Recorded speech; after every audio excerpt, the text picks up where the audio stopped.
The Capital One Savor rewards versus the Amex Gold. In this video, we're going to be talking about some of the most frequently discussed cards when it comes to food, whether it be on groceries or restaurants. We're going to look at how these different cards earn rewards, the different earning categories, and who these cards make sense for specifically. So starting out, when it comes to food, it is a major expense here in America. According to Instacart, a family of four on average spends about $1,000 a month in groceries. And according to Ramsey Solutions, they spend another $500 per month eating out at restaurants. Over a 12-month period, that's $18,000 per year. And if you're going to be spending that much money on food, one, maybe we want to look at cutting that down where possible. But two, if we're already spending that much money and we've already lowered our budget to a very reasonable amount, we want to look at cards that can reward us for this spend that's already happening so frequently in our day-to-day spend. So it's really important to find a card that makes sense for you. And when we first look at the Capital One Savor card category, there are two different cards that we're kind of talking about. One, the Capital One Savor Rewards, which is geared at people with excellent credit, and then the Capital One Savor Rewards for good credit. Both of these cards earn the same 3% cash back at restaurants, groceries, and streaming and entertainment, and then a 1% cash back in all other categories. But then they also earn elevated offers, one in the Capital One Travel Portal at 5% back, and then 8% back specifically on the entertainment within Capital One. Where they differ is that the Capital One Savor, which is geared at people with excellent credit, you get a $200 cash back in terms of a sign-up bonus after spending $500 in the first 3 months of card opening. The Capital One Savor Rewards for good credit does not have that intro sign-up bonus. And if you're watching this video and you're in college and you're a student, great news. Capital One currently has a limited time offer as of filming for the Capital One Savor Rewards card for students. It has the same no annual fee. It has the same 3% back on dining and entertainment and 1% back on other options, as well as a $100 cash bonus. Really tremendous options on these few different cards. The Capital One Savor card is exceptionally powerful because in an ecosystem in a credit card world where so many credit card setups have the trifecta, where it's 3 cards looking at Chase and Amex, the Capital One setup is more geared at a 2-card setup. Capital One Duo with the Capital One Venture X and the Capital One Savor. Capital One Venture X is a $395 fee as of filming. Capital One Savor card is a no annual fee card. Where it really shines is you can move the miles that you earn that are technically called cash back on the Savor card. They're technically earned in miles, and these miles can be transferred to the Capital One Venture X and be able to take advantage of tremendous transfer partners. I have a full breakdown on how to utilize Capital One transfer partners in the video that I'll link here, and you can check out at the end of the video. But it's really important to note that you can get outsized value by utilizing this versus a standard 1 cent per point when the miles are used on travel, or a little bit less than 1 cent per point when they're redeemed in cash back or Capital One redemptions for their miles. The Capital One Savor Rewards card also has an introductory period of 0% APR on your first 15 months, but we always want to pay our cards on time and in full, so it shouldn't even really be a driving force in why you want this card. Now, when it comes to the Amex Gold card, this is a card that's dubbed as the foodie card, and for good reason, because this is a card that earns 4% back on restaurants up to $50,000 per year and 4% back on groceries up to $25,000 per year. You're also going to earn another 3% back on all flights booked directly with Amex and 2% back on prepaid hotels. And lastly, you're going to earn 1% back on all other purchases. So this card comes with a hefty annual fee of $325 per year as of filming. However, don't be immediately turned off by $325 when we're looking at it in comparison to the no annual fee Capital One Savor, because they do come with a number of perks and coupons that can offset that annual fee. So we really want to focus on the effective annual fee of this Amex Gold card. So starting out, the Amex Gold comes with $120 in Uber cash, and that's redeemed and earned in the form of $10 statement credits for every month of the year.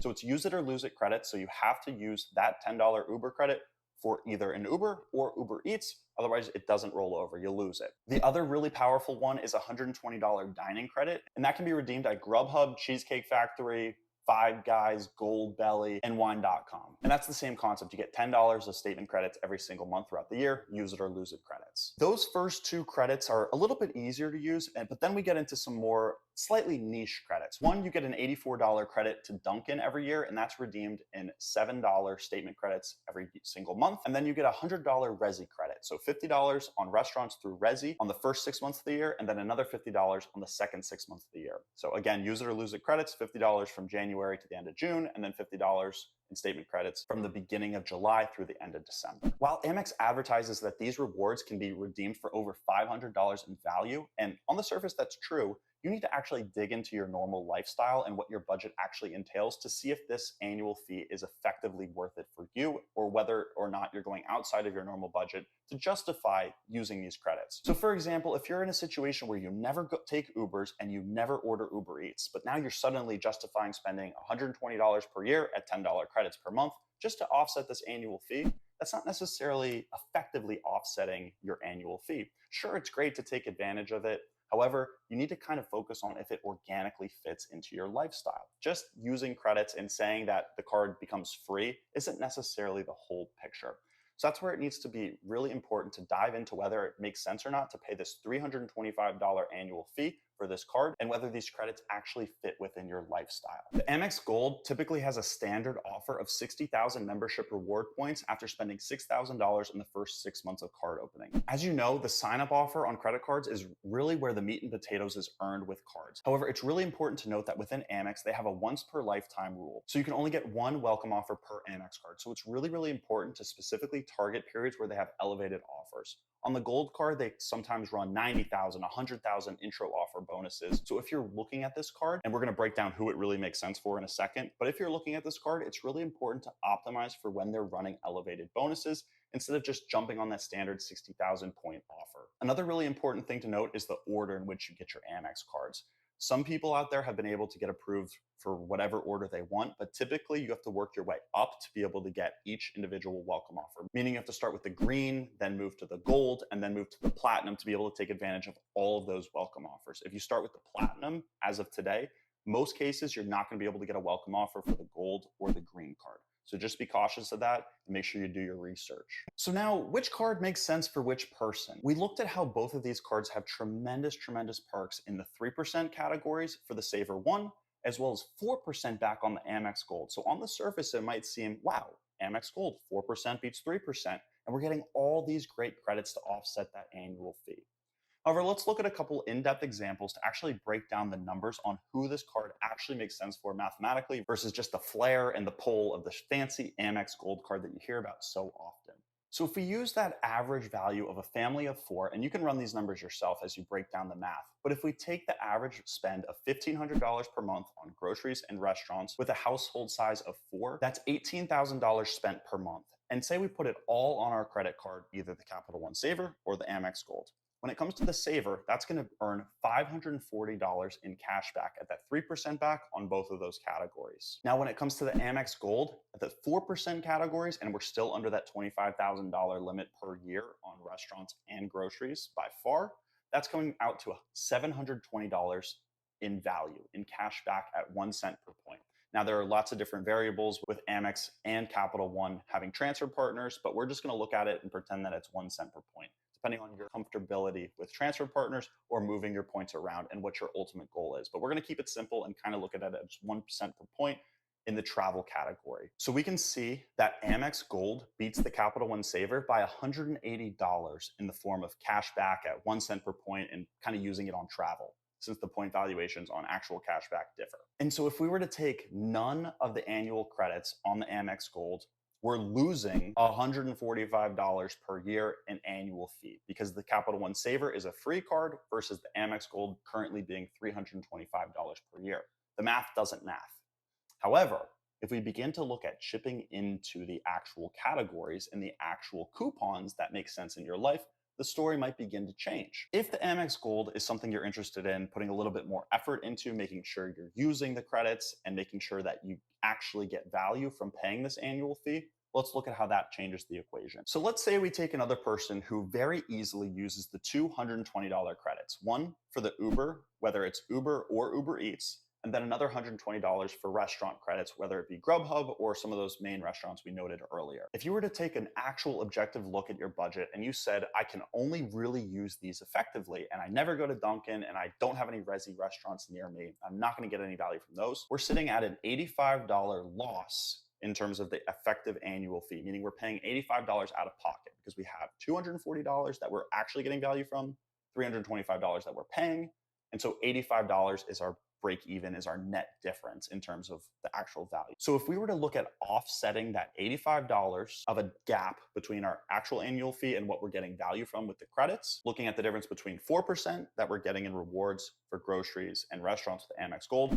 versus the 3% on the Capital One Savor, to make up that $85 at a 1% cashback difference, we need to spend $8,500 per year to effectively break even. And what I mean by that is you need to have enhanced spending to overtake that no annual fee valuation on the Capital One Savor card to justify the Amex Gold. Now, if you're looking at the Amex Gold for just a 1-year thing and maybe look at canceling it the second year to take advantage of an incredible limited time elevated intro offer and sign up bonus, that's a different story. It might make sense for a lot of people to just take advantage of the intro offer for the Amex Gold to be able to take advantage of all these great membership reward points that can be utilized on transfer partners and travel and additional rewards from utilizing the card. But on a keep or cancel basis, that's where you need to look objectively at your budget to see if you're spending enough more on the Amex Gold than you would on the Savor One card to justify that difference in the annual fee. So after all that explanation, I think a simple way to break it down is the Capital One Savor card is a really great card for people who don't want to worry about coupons, who just want a great 3% back on restaurants, groceries, streaming, and 1% back on everything else, and not have to worry about jumping through hoops to get it and worrying about spending enough money on the card to offset the annual fee. Now, the Amex Gold really makes sense for people who the credits actually fit into their day-to-day life seamlessly. They're not having to jump through hoops. They're not having to justify going out and getting Dunkin' or taking Ubers or spending restaurants at the Cheesecake Factory if they've never go to the Cheesecake Factory. The people that this fits into their lifestyle and they have very high spend on groceries and restaurants, the card is a slam dunk for. Not only do you get a great intro offer and a sign-up bonus, but you also get all these great earning categories and access to transfer partners, similar to the Capital One Savor.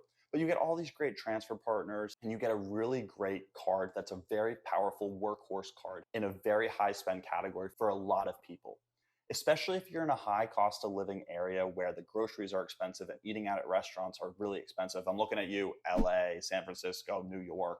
If you're in one of those places, the Amex Gold is probably going to fit really well into your lifestyle. If you're somewhere in a small Midwestern city, the Amex Gold might not be your cup of tea. You might not be taking Ubers. You might not be going to Resi, and you might not really be doing Grubhub. But I'd say the Capital One Savor card is a really simple, effective, easy to use card.